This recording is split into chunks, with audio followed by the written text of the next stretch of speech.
Rebonjour. Donc, nouvelle coupure, hein, comme d'hab, j'ai envie de dire. On en était donc à la 4e question. J'étais en train de vous expliquer que les défis sociaux que devaient relever les pays d'Afrique subsaharienne, donc se limiter essentiellement à un meilleur partage des revenus du pétrole. En ce qui concerne les défis environnementaux, je vous précisais juste avant la coupure qu'il s'agissait donc de mettre en place un développement, une exploitation des ressources qui soit plus respectueuse de l'environnement. On pourrait rajouter aussi comme défi social la lutte contre la corruption. Alors ce n'est pas une exception africaine, la corruption est présente dans à peu près tous les pays du monde, mais c'est vrai qu'il se pose avec un peu plus d'acuité dans ces pays d'Afrique subsaharienne, notamment dans les pays exportateurs de matières premières. Voilà ce qu'on pouvait dire un petit peu pour ces questions. Nous sommes maintenant en mesure de répondre à la problématique. Quelle est la place de l'Afrique dans la mondialisation? Alors, je vous propose donc, en guise de trace écrite, globalement, le continent africain a un faible poids économique et connaît une faible intégration dans la mondialisation. Je vous parlais tout à l'heure de son poids qui est d'environ 3% du commerce mondial, vous pouvez le préciser entre parenthèses. Ceci dit, il faut dépasser le constat d'une Afrique subissant dans la passivité les effets de la mondialisation et dégager les dynamiques à l'œuvre. L'Afrique change depuis une décennie. Les investisseurs étrangers, je devrais dire même les investissements étrangers se multiplient.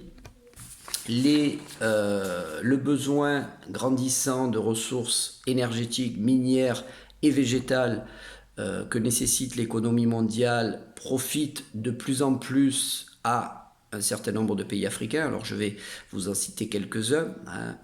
Tout d'abord, le Nigeria, on en a parlé, mais aussi l'Algérie ou l'Angola profitent, eux, de leur ressources en hydrocarbures, notamment en pétrole. L'Afrique du Sud, qui est l'un des principaux producteurs de ressources minières. Je pense notamment au charbon, mais aussi à des ressources plus rares, comme l'or ou les diamants. Un autre exemple de pays aussi qui profite du boom de l'exploitation des matières premières, là en l'occurrence ce sont des matières agricoles, il s'agit de la Côte d'Ivoire qui va donc être l'un des principaux producteurs de cacao.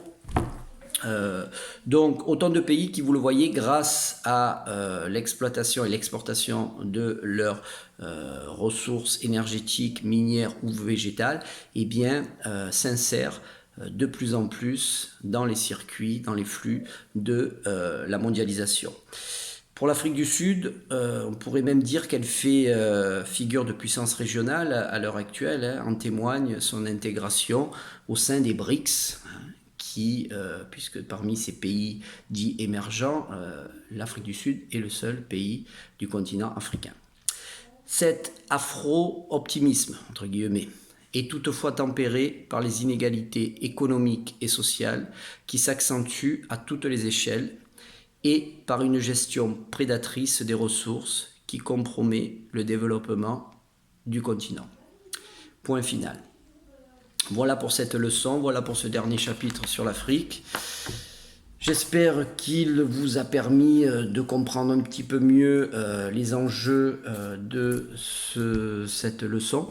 Dans tous les cas, je vous l'ai dit, je serai présent au lycée à partir de mardi 2 juin, et donc je pourrai répondre physiquement à toutes les questions que vous vous posez, et c'est avec plaisir que je vous verrai avant que de se termine pour de bon cette année scolaire si particulière. Voilà, bonne continuation, à bientôt.